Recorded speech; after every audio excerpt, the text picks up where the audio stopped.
So what's up, family? This is Otis Collier here, and I got a banger for you. So you ever had questions on how to progress or regress certain exercises, or how to progress, regress certain conditions or pathologies, or even how to approach them? Like, what's your plan? How do you do certain things? What makes you apply this exercise compared to the other one? How do you know the person is ready to actually move on or regress? Don't worry, I'm here to kind of clear that up. We're gonna crystallize that today. All right. So I'm starting a little series and sharing with you how I approach different medical conditions and pathologies and the people that I see. And we're gonna start with peripheral neuropathy. Okay. So all that means is that you are losing sensation in the extremities away from your spinal column. Okay, so just to give you a little recap of what this is. So your central nervous system is your spine and your brain, and your peripheral is everything else outside of that. Okay, so what I want you to do is lock in and get a pen and paper. I'm gonna break down how I approach peripheral neuropathy and also musculoskeletal pain. Okay, so before we get on to all that, I want you to like and subscribe. Leave things in the comment, ask questions so I know what you're thinking, so maybe I can answer them if you want. Or you can reach out to me any of my social media platforms. We can have a discussion. Tell me what you like, tell me what you dislike, tell me what you want to go over next, and I will gladly put it out there. All right, now that we got all that done, let me put this out here right now. This is my disclaimer. I am not a medical professional. I am not a physician. I'm not a chiropractor. I'm not a nurse practitioner. I'm no medical practitioner, okay?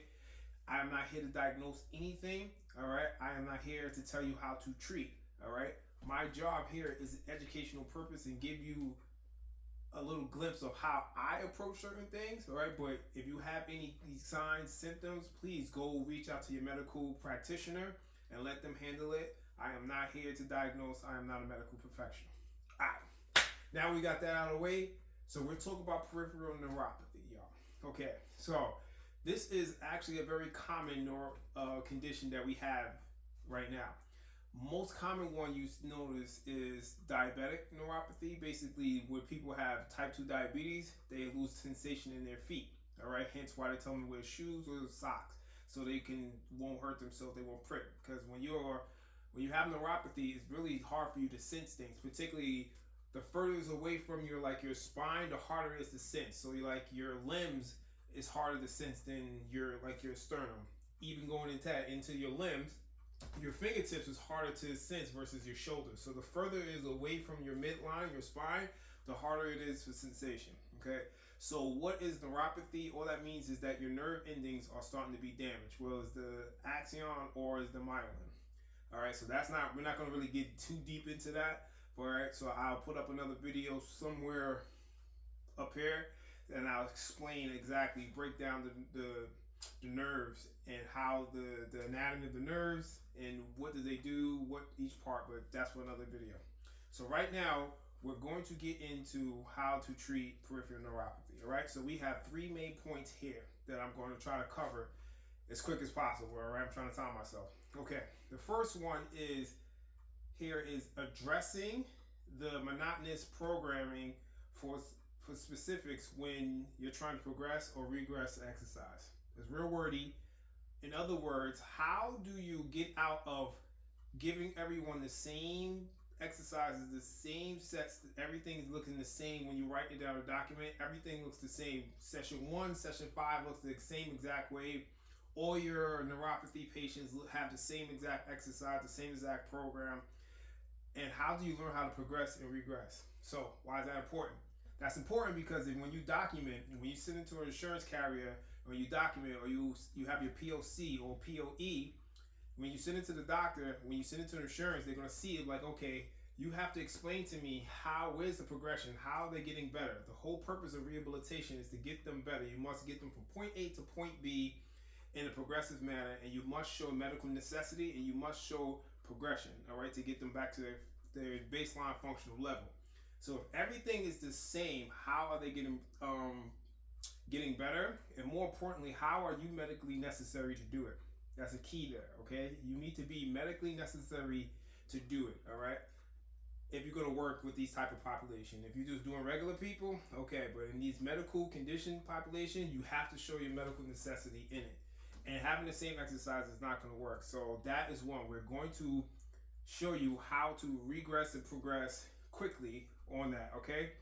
The second goal of this is when to use different intensities, when to use different types of modalities. Not necessarily modalities, I'm sorry, scratch that. Different types of intensities and different type of approaches for neuropathy, all right? When do you use low intensity? When do you use high intensity? When do you use speed strength? When do you use these different things? Okay, we're going to touch on that briefly. And the last one is, how does pain influence your approach in the treatment? When you're with these patients, it might be most likely you're going to have some kind of level of pain present. I'm not saying to directly address pain. If you can, you make sure you look up your state's regimen to see what you can and can't do legally based off your practice and occupation. All right, but most of us that are non-physicians or non-therapists or non-licensed people cannot address pain directly with hot packs or cold packs or any of those type of modalities, but you can still do exercise, and there are ways to introduce exercise to the person while still acknowledging their pain, okay? You're not treating, you're acknowledging their pain. That's a big key there, okay? So these are the 3 steps. So let's get into step 1. All right, so step 1 is breaking out of giving everyone the same old routine. How you progress them, how you regress them. So with any neuropathy patient, I always start with isometrics. You always start with isometrics. Why? It helps the person ramp up motor units. All that means is that when they're trying to effort and they don't have enough muscle to use it, they call on help. Okay, so let's use my hands. I got 5 helpers. All right, so the first task, whatever task I am, say I'm trying to pick up this book. All right, my thumb is not strong enough to pick a book. Okay, I'm trying. So I don't have enough strength. So what I do, I call on the motor units on the next finger to help me. Okay. And it keeps doing that. So say these 2 fingers don't have enough strength. So what it does, it calls on more motor units, it activates more motor units, and particularly another muscle. So each finger is a muscle to help on.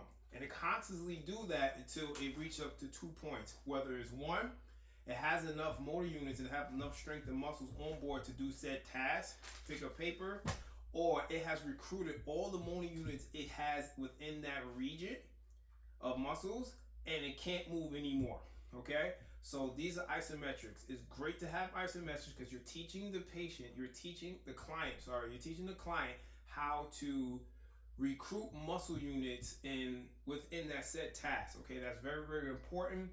And once they're able to recruit that thing, now they're able to stabilize whatever they have, okay? So I typically do this for, if they have ankles, we'll do that for ankles. We'll do that for wrists. These are the 2 common sprains you have. So you want to definitely incorporate isometrics in your treatment in the beginning, okay? It's really key. Now, how do you know if this person can progress or you need to regress? Now, regression basically means is that you're doing passive range of motion and you're doing stretching. That's a passive range of motion as an assistive range of motion or anything like that. That's where you're basically doing it and they're just feeling it and you're trying to tell them to help you. Or you can progress it into something next is eccentric. Eccentric, scratch that. It's eccentric. You go from isometric to eccentric. All that means is now I call these the brakes. How well can the person control said movement and slowing it down, okay? So you want to slow the movement down of lowering. So let's go back to the same example, all right? So now I isometrically holding the book, all right? But my hands are getting tired. Say my thumb is getting tired. How well can I slowly control it down to the ground, except for just dropping it, okay? So that's eccentric. It's basically the brakes, and you want to be able to see how well they control it. What is my standard of a person to kind of do it? The person needs to be able to do isometrics for approximately 60 to 70% effort. So they need to be trying about 60-70%, and they need to be able to hold it for 1 minute. If they can get through that through isometrics, then they go to eccentrics. And with eccentrics, my standards of progressing them to the next one is they need to be able to do 10 repetitions for approximately 10 seconds each rep. So that's about 100 seconds, somewhere in there, a minute, minute and a half, somewhere in there. If they can demonstrate that with full control and no compensation, then they can go to the next progression, which is concentric. Okay, so it goes from isometric, eccentric, concentric. Okay, so once you go through that, once you're at concentric, that is basically in the same example. Isometric is staying still, eccentric is slowly lowering it, isometric is how fast can I pick it up. Okay, I call that the gas. All right, so it's basically neutral, brakes, gas, in an analogy of a car. So concentric is the stage where they now you're starting to build up strength. Now you're starting to move from being stable to now you're starting to lose dynamic strength. Okay, so that is really key. These are the ranges. These are the ranges where how I progress a person from beginning to the end, and is a continuum. All right, it's a continuum where I can scale it back and forth based on what the client is presenting in front of me at the particular time. All right, and I must put this key here: when you're doing concentric, eccentric, and isometric, it does not have to be heavy. This does not mean heavy. You can go a low intensity isometric for 2 minutes. All right, sounds crazy, but you can do it for 2 minutes, a minute and a half, where they're only doing about 30% effort. What you're kind of doing is you need to get these tissues to get used to this kind of strength. Okay, you can go to 50%. It can go 70%. If you want, you can go for 100%, but it won't last very long. That's really up to you and what you're trying to accomplish with set exercises. These are just frameworks for you to follow.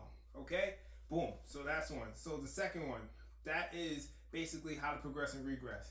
The second one is when to use low intensity, when to use high intensity, when to use certain things. So when neuropathy, you want to use low intensity first. Endurance is more important in the beginning than strength. Why? Because when neuropathy, your muscles are not contracting. What that means is that your joints are more lax, they're more vulnerable to injuries, and the tissues around it, the white tissues around said joint is more going to compromise, which will cause some type of pain. So you want to slowly introduce certain force into this tissue to where it can handle it. Neuropathy, they're particularly if it's sensation or even motor. Okay, that's a different thing as well. So if it's sensation, they just can't. It's difficult from the feel. Okay, but if it's motor, they don't have any control over it. They're kind of paraplegic. All right, that means that these muscle units and these fibers have not been moving at all. All right, so now you're trying to contract hard. You're trying to get them to contract hard. You can put shear force in the joint and damage it. So you want low intensity. You need endurance more than strength. All right, and it also helps mitigate fatigue as well.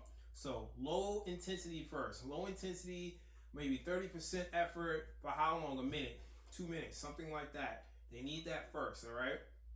Then you can segue into high intensity, all right? What that means is now you're going for more strength and endurance. So instead for 30% at low intensity, you can go for 80, even 90% at high intensity, but short duration. Now you're trying to build up resiliency in the tissue, set articulation of the joint. Okay, so you want to go low intensity, then you can go into high intensity as well. All right, what does that look like? That can look like you can actually start incorporating eccentrics and concentrics as well. So the low intensity is most likely isometrics. You could do low levels, but I usually stay isometric, low intensity. When I go high intensity, that's when I introduce concentric and eccentric as well as some isometrics as well at any range. Then you can go into speed strength. Now you have got this tissue to kind of understand to be still, be strong, be still, be strong in control, moving. Now you need it to be strong in a dynamic manner. Okay, so what does that look like? Low intensity can look like isometric grip strength. Okay, how long can you hold something in that low intensity? It doesn't have to be heavy weight. It could just be a can of soup that's not heavy. How long can you hold it? How long do you have that strength in your peripherals? Okay. High intensity can be, okay, now we're trying to lift up a gallon of milk jug or a can of paint or something like that and put on the cabinet. That's more high intensity. All right, now your muscles recruiting more. Speed strength can be anything between trying to get it up there fast or even walking. All right, so walking is speed strength as well. It has the you have to be strong enough to push off to move forward, but you have to be able to move your legs fast enough to catch you from falling. That's another video as well. Okay, so you want to be able to incorporate these three things within your treatment plan for neuropathy patients. Okay, so the last one, I'm losing point. Okay, pain. How does pain influence your approach? Pain is always most likely going to be present with a neuropathy patient from either overuse or nerves growing back. You're going to have some type of discomfort, okay? One, you must ask them where their pain level is out, and your job is to not make it worse, okay? Keep it the same or even make it feel better, but don't make it worse. If you're making it worse, you're going down the wrong path. You need to pivot from your plan, okay? So how do I address a person that has particular pain neuropathy? Once again, isometrics, but this is very specific. I do in-range positional isometrics. I do in-range positional isometric. What does that mean? Okay, so here, so I have a shoulder, right? Say my shoulder hurts right here, all right? This is a really bad shoulder. It hurts right here, okay? So what I do is I go a little below it. I do isometric here. I get my muscles strong to get right here. And once I do, I try to position them to be able to hold it there, and then maybe go a little higher here, okay? And then maybe go a little higher here. I don't push them into the pain. I go right underneath the pain barrier, and I just do a bunch of isometrics, maybe low intensity in the beginning because there's pain, low intensity to get the tissues used to it, and then we can start ramping up the duration of that exercise, and then we can work towards the strength of that exercise, okay? If it's too much for them, then you have to regress them to more passive stuff where you're not doing any shear forces on the tissue, more stretching or manual therapy. Make sure you are able to do that. If you can't, refer out. It's no problem. You can bring them back. If they can handle it, then you start going more of, the more aggressive stuff of concentric or more so eccentric as well. All right, so these are just little ideas of how I address people with neuropathy. It has been working for me. So leave your comments in below. Let me know how you like it. Let me know what you do for neuropathy. Did I miss something? Was I incorrect? Come on, let's have a conversation. Reach out to me and we can have one, okay? So this is just the beginning, first video of a series of medical conditions, and we talked about peripheral neuropathy, okay? I'll see you soon in the next video. I'm gonna have a lot more of that. This is a new thing I'm trying. I don't know, let me know if you like it, all right? Until then, I'll see you soon.